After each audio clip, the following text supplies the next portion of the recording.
Hey guys, welcome to my YouTube channel exam Shiksha. मेरा नाम है रॉयल और आज अपन पढ़ने वाले हैं मध्य प्रदेश की राज्य व्यवस्था के बारे में। चलिए फिर स्टार्ट करते हैं। मध्य प्रदेश की राज्य व्यवस्था। सबसे पहले हम देखेंगे कि भारतीय संविधान के भाग 6 के अंतर्गत राज्य की विधायिका, कार्यपालिका और न्यायपालिका के संबंध में प्रावधान हैं। यहाँ विधायिका, कार्यपालिका और न्यायपालिका आया है।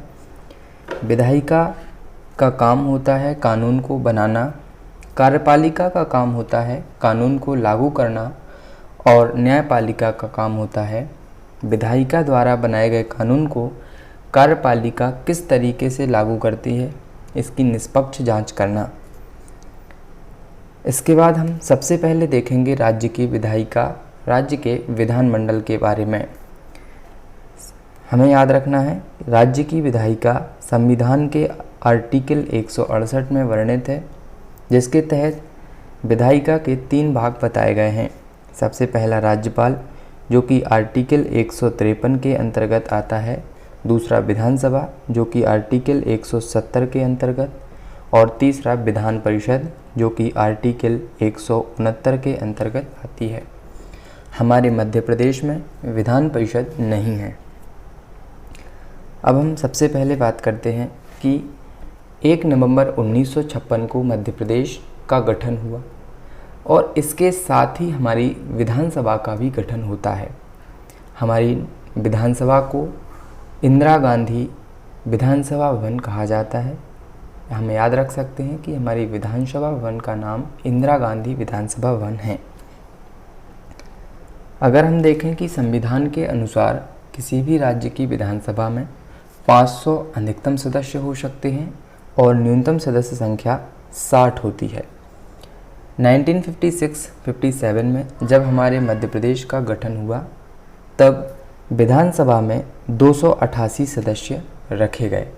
इन 288 सदस्यों में से 48 सदस्य या 48 सीटें अनुसूचित जाति SC के लिए और 54 सीटें अनुसूचित जनजाति ST के लिए रिजर्व की गई।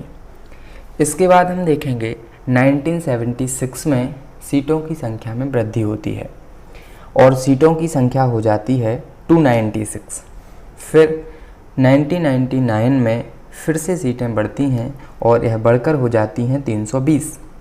इसके बाद सन 2000 में मध्य प्रदेश और छत्तीसगढ़ का विभाजन हो जाता है, जिससे सीटों की संख्या में कमी होगी और सीटों की संख्या विभाजन के पश्चात रह जाती है 230+1। यहाँ +1 एंग्लो इंडियन के लिए सीट रिजर्व होती थी। हालांकि वर्तमान में एंग्लो इंडियन की सीट को अब खत्म कर दिया गया है। एंग्लो इंडियन क्या होता है? जो 1947 के बाद जो अंग्रेज़ भारत में ही रह गए उन्हें हम एंग्लो इंडियन कहते हैं।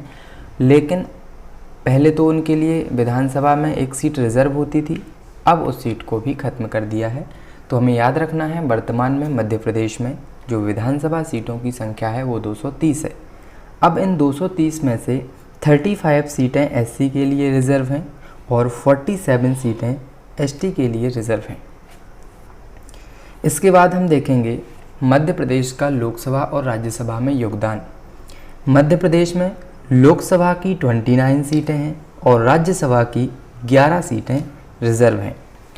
अगर हम बात करें लोकसभा की सीटों की, तो लोकसभा की 29 सीटों में से 6 ST के लिए, अनुसूचित जनजाति के लिए एंड 4 अनुसूचित जाति यानी SC के लिए आरक्षित की गई।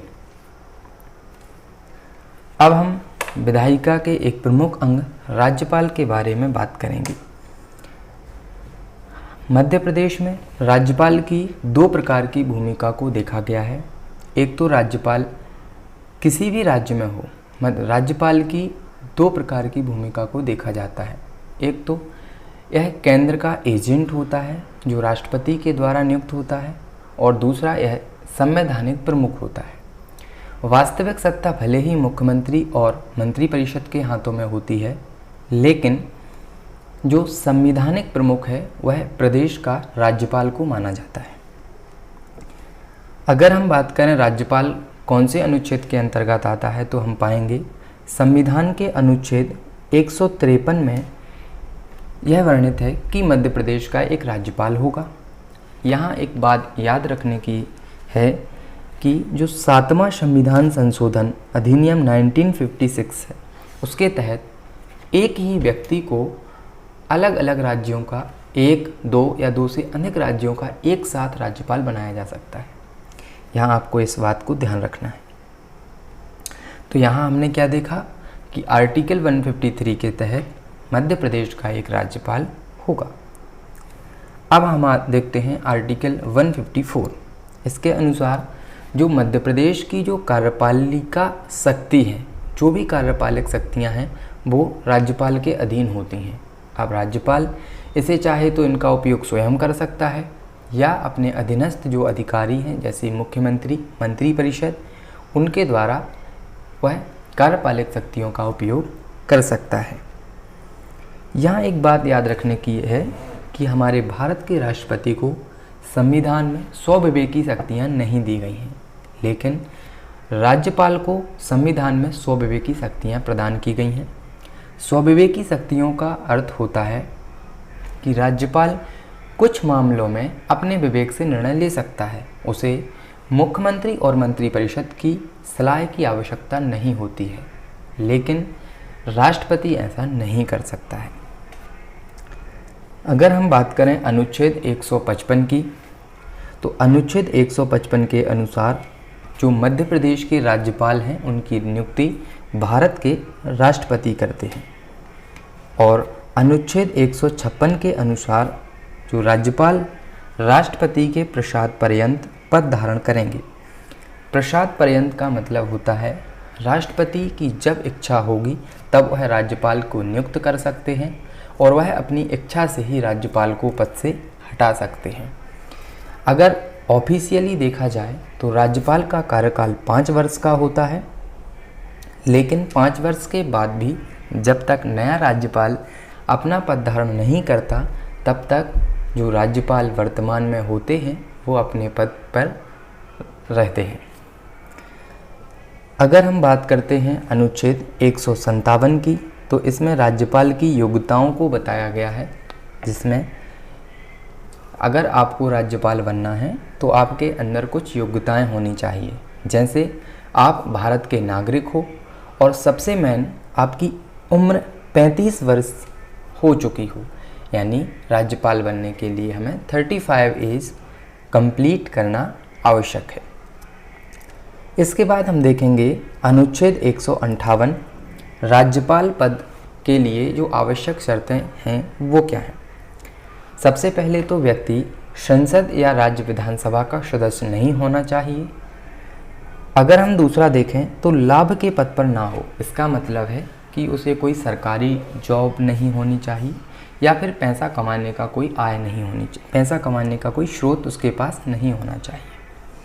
अगर हम बात करें राज्यपाल की सुविधाओं की, तो राज्यपाल को जैसे मध्य प्रदेश का राज्यपाल है तो उसे मध्य प्रदेश में ही निःशुल्क आवास दिया जाएगा और राज्यपाल के जो वेतन भत्ते होते हैं उसको जो भी फैसिलिटी दी जाती है वो संसद के द्वारा निर्धारित की जाती है। अब आता है कि 7वें संविधान संशोधन में हमने देखा था कि एक राज्यपाल को 2 या 2 से अधिक राज्यों का भी राज्यपाल बनाया जा सकता है। तो यहाँ एक डाउट होता है कि क्या अगर वो 2 राज्यों का राज्यपाल है तो क्या उसे दोनों राज्यों की वेतन मिलेगी? तो ऐसा नहीं है, इसका निर्णय राष्ट्रपति करते हैं। वो अगर कोई व्यक्ति 2 राज्यों का राज्यपाल है तो उसे दोनों उसकी वेतन भत्ते को दोनों राज्यों में विभाजित कर दिया जाता है। देखिए ये लिखा है। अब एक और बात, अगर राज्यपाल अपने पद पर जब तक है तब तक उसके वेतन भत्ते और उसे जो फैसिलिटी मिल रही है उनको कम नहीं किया जा सकता। भले ही उसको बढ़ाया जा सकता है, लेकिन जब तक वो पद पर कार्यरत है उनके वेतन भत्ते और उन्हें जो फैसिलिटी मिल रही है उसको कम नहीं किया जा सकता है। नेक्स्ट हम देखेंगे, अब हम देखेंगे आर्टिकल 159। आर्टिकल 159 के अनुसार जो मध्य प्रदेश का राज्यपाल नियुक्त होता है उस व्यक्ति को मध्य प्रदेश के जो हाई कोर्ट हैं उनके चीफ जस्टिस मुख्य न्यायाधीश शपथ दिलाते हैं। अगर मुख्य न्यायाधीश उपलब्ध नहीं है या अनुपस्थित हैं किसी कारणवश, तो हाई कोर्ट के जो वरिष्ठ न्यायाधीश होते हैं उनके द्वारा राज्यपाल को शपथ दिलाने का प्रावधान है। अगर हम बात करते हैं एक बार सारे आर्टिकल्स जो हमने अभी पढ़े, तो आर्टिकल 153 में मध्य प्रदेश का एक राज्यपाल होगा। आर्टिकल 154 में जो मध्य प्रदेश की कार्यपालक शक्तियां हैं वो राज्यपाल के अधीन होंगी। आर्टिकल 155 155 में जो मध्य प्रदेश के राज्यपाल की नियुक्ति है वो राष्ट्रपति करेंगे। आर्टिकल 156 में हमने देखा कि जो राज्यपाल हैं उनका कार्यकाल 5 वर्ष का होता है और राष्ट्रपति के प्रसाद पर्यंत होता है। आर्टिकल 157 में हमने राज्यपाल की योग्यताओं को देखा। आर्टिकल 158 में हमने राज्यपाल पद के लिए शर्तें और उनके लिए जो फैसिलिटी मिलती है उसके बारे में देखा। आर्टिकल 159 में हमने शपथ देखी, राज्यपाल को शपथ चीफ जस्टिस दिलाते हैं वो देखा। इसके बाद हम देखेंगे कि राज्यपाल के जो वेतन भत्ते होते हैं और जो उन्हें विशेषाधिकार होते हैं उनसे संबंधित एक अधिनियम पारित हुआ 2008 में। किसके द्वारा? संसद के द्वारा। इस अधिनियम के अनुसार वर्ष 2018-19 से राज्यपाल का वेतन 3.5 लाख रुपए मासिक कर दिया गया है। अगर हम बात करें कि राज्यपाल का वेतन भत्ता मध्य प्रदेश की संचित निधि पर भारित होता है, इसका मतलब है कि चाहे कुछ हो जाए, चाहे मध्य प्रदेश में कितनी ही आर्थिक कमी हो या कुछ भी हो, चाहे किसी का वेतन कम करना पड़े, लेकिन राज्यपाल के वेतन के साथ कोई हस्तक्षेप नहीं होगा।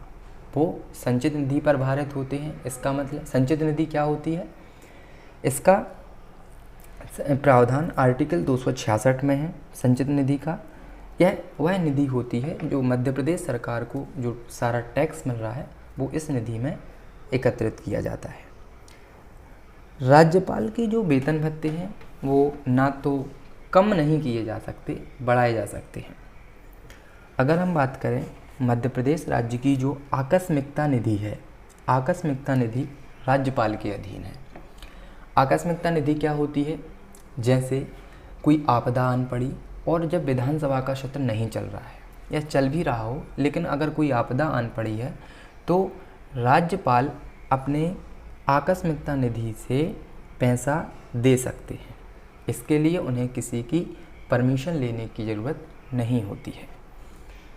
मध्य प्रदेश के राज्यपाल को अनुच्छेद 361, अब यहाँ हम देखेंगे कि जो मध्य प्रदेश के राज्यपाल है अनुच्छेद 361 ये आपको याद रखना है। अनुच्छेद 361 को हम राज्यपाल का सुरक्षा कवच भी कह सकते हैं। कैसे? क्योंकि अनुच्छेद 361 में वर्णित है कि जो भी राज्यपाल को विशेषाधिकार प्राप्त हैं और उन्मुक्ति प्राप्त है। इसका मतलब हुआ कि जब राज्यपाल अपने पद पर कार्यरत है तो उस पर कोई भी केस नहीं किया जा सकता, कोई व्यक्ति उन पर कोई भी मुकदमा दायर नहीं कर सकता है। और राज्यपाल ने जो भी निर्णय लिए हैं उन निर्णयों को किसी भी न्यायालय के समक्ष चुनौती नहीं दी जा सकती है जब तक राज्यपाल पद पर आसीन है। यहाँ लिखा हुआ कार्यकाल के दौरान कोई भी न्यायालय राज्यपाल के विरुद्ध गिरफ्तारी का वारंट जारी नहीं कर सकता है। अब हम देखेंगे कार्यकाल के दौरान राज्यपाल के विरुद्ध कोई आपराधिक मुकदमा ना तो दर्ज किया जाएगा और ना ही चलाया जाएगा। हाँ, सिविल वाद 2 माह की पूर्व सूचना देकर चलाया जा सकता है। इसलिए जो आर्टिकल 361 है वो राज्यपाल का सुरक्षा कवच है, क्योंकि यह राज्यपाल जब तक पद पर कार्यरत है उसको सुरक्षा प्रदान करता है। यहाँ तक हमने देखा राज्यपाल के बारे में, जाना मध्य प्रदेश की राज्य व्यवस्था को हमने प्रारंभ किया, थोड़ा सा विधानसभा के बारे में देखा, फिर राज्यपाल के बारे में देखा। नेक्स्ट सेशन में हम बात करेंगे मध्य प्रदेश की विधानसभा में।